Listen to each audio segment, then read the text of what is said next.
ਹੂੰ। ਤੇ ਤੁਸੀਂ ਇਹ ਕਿਸ ਤਰ੍ਹਾਂ ਵੇਖਦੇ ਜਿਹੜਾ ਟੌਪ ਟ੍ਰੈਂਡ ਹੁਣ ਅੱਜਕੱਲ੍ਹ ਸ਼ੁਰੂ ਹੋ ਗਿਆ ਥੱਪੜ ਕਬੱਡੀ ਦਾ, ਇਹ ਕਬੱਡੀ ਫੈਡਰੇਸ਼ਨ ਨੂੰ ਔਨ ਕਰਦੀ ਹੈ ਤੇ ਇਹਦੀ ਇਹ ਵਜੂਹਾਤ ਕੀ ਨੇ, ਕਿਉਂ ਜ਼ਿਆਦਾ ਮਕਬੂਲ ਹੋ ਰਹੀ ਹੈ ਆਮ ਜਿਹੜੇ ਦੇਹਾਤਾਂ ਵਿੱਚ? ਸਰ ਇਹ ਜਿਸ ਤਰ੍ਹਾਂ ਤੁਹਾਨੂੰ ਅੰਦਾਜ਼ਾ ਹੋਵੇਗਾ, ਇਹ ਕਦੀਮੀ ਮਾਮਲਾਤ ਨੇ, ਬਹੁਤ ਪੁਰਾਣੀ ਰਵਾਇਤ ਨੇ, ਕਿਉਂਕਿ ਇਨਸਾਨ ਬੁਨਿਆਦੀ ਤੌਰ ਤੇ ਕੁਝ ਤਸ਼ੱਦਦ ਪਸੰਦ ਦੇਖਿਆ ਗਿਆ।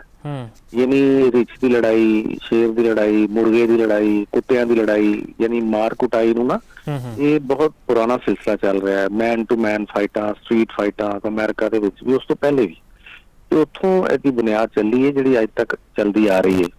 ਤੇ ਦੂਸਰਾ ਹੈਗਾ ਕਿ ਟ੍ਰੈਂਡ ਦਾ ਇਸ ਵਕਤ ਲੋਕ ਖੁਸ਼ ਹੁੰਦੇ ਨੇ ਜਦੋਂ ਥੱਪੜ ਮੂੰਹ ਦੇ ਉੱਤੇ ਮਾਰੇ ਜਾਂਦੇ ਨੇ ਇੱਕ ਦੂਸਰੇ ਤੇ ਨਾ, ਤੇ ਇਹਦੇ ਚ ਪੈਸਾ ਵੀ ਇਨਵੋਲਵ ਹੋਇਆ ਹੈ। ਜਿਸ ਤਰ੍ਹਾਂ ਜਾਨਵਰਾਂ ਦੀ ਲੜਾਈਆਂ ਨੇ, ਇਸੇ ਤਰ੍ਹਾਂ ਹੀ ਇਹ ਤਸ਼ੱਦਦ ਜਿਹੜਾ ਨਾ ਲੋਕ ਪਸੰਦ ਕਰਦੇ ਨੇ। ਜਿੱਥੋਂ ਤੱਕ ਪਾਕਿਸਤਾਨ ਕਬੱਡੀ ਫੈਡਰੇਸ਼ਨ ਦਾ ਤਾਲੁਕ ਹੈ, ਅਸੀਂ ਇਹਨੂੰ ਪਸੰਦ ਨਹੀਂ ਕਰਦੇ, ਨਾ ਪ੍ਰਮੋਟ ਕਰਦੇ ਆ। ਠੀਕ ਹੈ, ਰੋਕ ਅਸੀਂ ਇਹਨੂੰ ਨਹੀਂ ਸਕਦੇ। ਉਹਦੀ ਵਜ੍ਹਾ ਹੈ ਕਿ ਸਾਡੇ ਕੋਲ ਕੋਈ ਐਸੀ ਫੋਰਸ ਹੈ ਨਹੀਂ। ਜਿਸ ਤਰ੍ਹਾਂ ਗਵਰਨਮੈਂਟ ਕੋਲ ਤੇ ਆਪਣੇ ਮਾਮਲਾਤ ਤੇ ਹਕੂਮਤ ਤੇ ਹਰ ਸਤ੍ਹਾ ਦੇ ਉੱਤੇ ਜਿਸ ਚੀਜ਼ ਨੂੰ ਚਾਹੇ ਕੰਟਰੋਲ ਕਰ ਲੈਂਦੀ ਹੈ, ਚਾਹੇ ਮਹਿੰਗਾਈ ਹੈ, ਚਾਹੇ ਅੱਜ ਕੱਲ੍ਹ ਜੋ ਟ੍ਰੈਂਡ ਆਇਆ ਹੈ ਕਿ ਮਾਰਕੀਟਾਂ ਵਿੱਚ ਰੇੜੀਆਂ ਛੇੜੀਆਂ ਨਹੀਂ ਲੱਗਣ ਦਿੰਦੇ, ਅਸੀਂ ਇਹਨੂੰ ਨਹੀਂ ਰੋਕ ਸਕਦੇ। ਬਾਕੀ ਇਹ ਮੇਲਿਆਂ ਦੇ ਉੱਤੇ ਚੱਲਦਾ ਮਾਮਲਾਤ ਨਾ, ਲੋਕ ਇਹਨੂੰ ਇੰਜੋਏ ਕਰਦੇ ਨੇ, ਤੇ ਸਾਡੀ ਜਿੱਥੋਂ ਤੱਕ ਅਸੀਂ ਇਹਨੂੰ ਪ੍ਰਮੋਟ ਨਹੀਂ ਕਰਦੇ, ਕਿਉਂਕਿ ਪਾਕਿਸਤਾਨ ਕਬੱਡੀ ਫੈਡਰੇਸ਼ਨ ਜਿਹੜੀ ਹੈ, ਜਿੰਨੇ ਵੀ ਇਹਦੇ ਰੂਲਸ ਰੈਗੂਲੇਸ਼ਨਸ ਨੇ ਉਹ ਅਪਲਾਈ ਹੁੰਦੇ ਨੇ ਗੇਮ ਦੇ ਉੱਤੇ। ਜਿਹਦੇ ਚ ਇਹ ਇੱਕ ਫਾਊਲ ਹੈ ਕਿ ਅਗਰ ਤੁਸੀਂ ਚਿਹਰੇ ਤੇ ਹਿੱਟ ਕਰਦੇ ਹੋ ਜਾਂ ਕੋਈ ਗੈਰ ਜ਼ਰੂਰੀ ਮਾਰ ਕੁਟਾਈ ਦਾ ਕੋਈ ਜਿੱਥੇ ਵੀ ਆਉਂਦਾ ਉੱਥੇ ਰੈਫਰੀ ਖੜਾ ਹੈ, ਉਹਨੂੰ ਫੌਰੀ ਤੌਰ ਤੇ ਰੋਕਦਾ ਹੈ। ਅਸੀਂ ਇਹਨੂੰ ਪ੍ਰਮੋਟ ਨਹੀਂ ਕਰਦੇ ਇਹਨੂੰ, ਲੇਕਿਨ ਕਿਉਂਕਿ ਮੇਲੇ ਠੇਲਿਆਂ 'ਚ ਚੱਲਦਾ ਹੈ, ਲੋਕ ਪਸੰਦ ਕਰਦੇ ਨੇ, ਉਹ ਆਪਣੇ ਲੋਕਲ ਲੈਵਲ ਦੇ ਉੱਤੇ ਜੋ ਕਰਦੇ ਨੇ ਕਰ ਸਕਦੇ।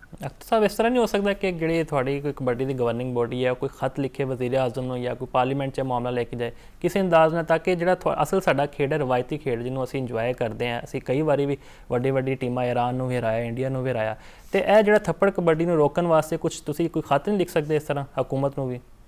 ਸਰ ਚੀਜ਼ ਦੱਸਾਂ ਕੀ ਹੈ, ਦੇਖੋ ਇਹ ਮਾਮਲਾਤ ਨਾ ਬੜੇ ਫਿਰ ਟੌਪ ਲੈਵਲ ਤੇ ਜਾ ਕੇ ਗਵਰਨਮੈਂਟ ਦੀ ਪ੍ਰਾਇੋਰਟੀਜ਼ ਡਿਫਰੈਂਟ ਹੈ। ਕਿਸੇ ਵੀ ਚੀਜ਼ ਦੀ ਖੂਬਸੂਰਤੀ, ਹੁਸਨ ਜਿਹੜਾ ਨਾ, ਉਹ ਕਾਇਦੇ ਕਾਨੂੰਨ ਦੇ ਵਿੱਚ ਹੀ ਹੁੰਦਾ। ਜਿਵੇਂ ਤੁਸੀਂ ਸ਼ਹਿਰ ਦੇ ਵਿੱਚ ਵੀ ਰਹਿ ਰਹੇ ਹੋ, ਉੱਥੇ ਕੋਈ ਨਾ ਕੋਈ ਕਾਨੂੰਨ ਹੈ ਜਿਹਦੇ ਮੁਤਾਬਿਕ ਅਸੀਂ ਜ਼ਿੰਦਗੀ ਗੁਜ਼ਾਰ ਰਹੇ ਹਾਂ, ਅਦਰਵਾਈਜ਼ ਤਾਂ ਜੰਗਲ ਬਣ ਜਾਏ, ਜਿਸ ਤਰ੍ਹਾਂ ਹੁਣ ਬਣਦਾ ਪਿਆ। ਕਿ ਇਹ ਕਬੱਡੀ ਦੀ ਜਿਹੜੀ ਗੱਲ ਮੈਂ ਕਰ ਰਿਹਾ ਕਿ ਉਹਦੇ ਵਿੱਚ ਇਹੀ ਹਾਲਾਤ ਪੈਦਾ ਹੋਏ ਨੇ। ਤਸ਼ੱਦਦ ਜਿਹੜਾ ਨਾ, ਚਿਹਰੇ ਤੇ ਮਾਰਨਾ, ਮੇਰੀ ਰਾਤੀ ਹੈ ਰਾਏ ਕਿ ਵੈਸੇ ਹੀ ਇਨਸਾਨੀਅਤ ਦੇ ਲੈਵਲ ਤੇ ਨਹੀਂ ਆਉਂਦੀ ਇਹ ਚੀਜ਼। ਕਿਸੇ ਨੂੰ ਚਿਹਰੇ ਦੇ ਉੱਤੇ ਮਾਰੋ, ਈਵਨ ਕਿਸੇ ਬੱਚੇ ਨੂੰ ਵੀ ਕੋਈ ਟੀਚਰ ਅਗਰ ਛੋਟੀ ਮੋਟੀ ਕੋਈ ਸਜ਼ਾ ਤੇ ਉਹਨੂੰ ਬੈਕ ਤੇ ਮਾਰਨ ਦੀ ਇਜਾਜ਼ਤ ਹੁੰਦੀ। ਮੇਰਾ ਤੇ ਇੰਨਾ ਨੌਲੇਜ ਹੈ, ਇਹ ਵੈਸੇ ਹੀ ਅੱਛਾ ਨਹੀਂ ਲੱਗਦਾ। ਤਜ਼ੀਕ ਹੈ ਮੇਰੇ ਹਿਸਾਬ ਨਾਲ ਕਿ ਤੁਸੀਂ ਲੋਕਾਂ ਤੇ ਖੜੇ ਹੋ, ਔਰ ਫਿਰ ਜਿਹੜੇ ਇਹਨੂੰ ਬਰਦਾਸ਼ਤ ਕਰਦੇ ਨੇ ਖਿਲਾੜੀ, ਉਹਨਾਂ ਦਾ ਵੀ ਬੜਾ ਹੌਸਲਾ ਹੈ ਕਿ ਉਹ for the sake of money ਪੈਸੇ ਲੈਣੇ ਹੁੰਦੇ ਨਾ, ਹੋਰ ਕੀ ਇਹਦੇ ਵਿੱਚ। ਬਿਲਕੁਲ। ਤੇ ਬਾਕੀ ਹੈਗਾ ਕਿ ਇਹਨੂੰ ਆਪਣੇ ਤੌਰ ਤੇ ਕੰਡੈਮ ਨਹੀਂ ਕਰਨੇ ਆ, ਨਾ ਅਸੀਂ ਇਹੋ ਜਿਹੇ ਫੰਕਸ਼ਨਾਂ 'ਚ ਜਾਂਦੇ ਆ ਤੇ ਮੇਲਿਆਂ ਦੇ ਵਿੱਚ ਅਸੀਂ ਪਾਰਟੀਸਪੇਟ ਨਹੀਂ ਕਰਦੇ, ਨਾ ਅਲਾਓ ਕਰਨੇ ਆ।